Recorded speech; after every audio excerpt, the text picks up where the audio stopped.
Evangeli segons Lluc, capítol 20, versets del 9 al 19. Paràbola dels vinyataires.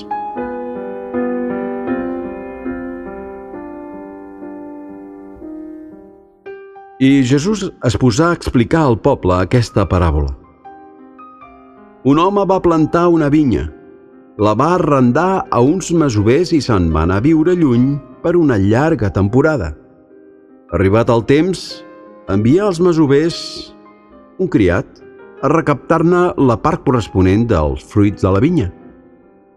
Però els masovers li van clavar un gec de garrotades i el van despatxar amb les mans buides.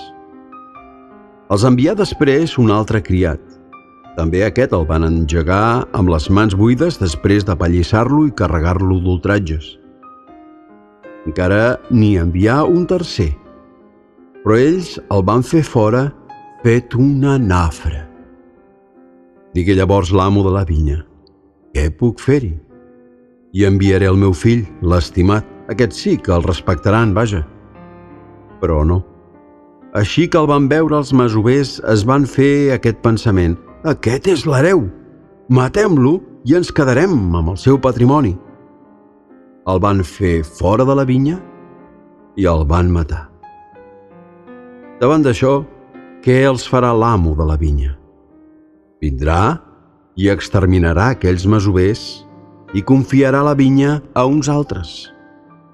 En sentir-ho els oients varen dir: «No, Déu nos en guard». Però ell, mirant-se'ls fit a fit, els digué: «I doncs, què vol dir allò de l'Escriptura? La pedra que van refusar els constructors, aquesta és ara la pedra angular. El qui ensopegui amb aquesta pedra s'hi esclafarà, i si li cau a sobre, l'esmicolarà». Els escribes i els grans sacerdots intentaven de posar-li les mans a sobre aquell precís moment, però van tenir por del poble.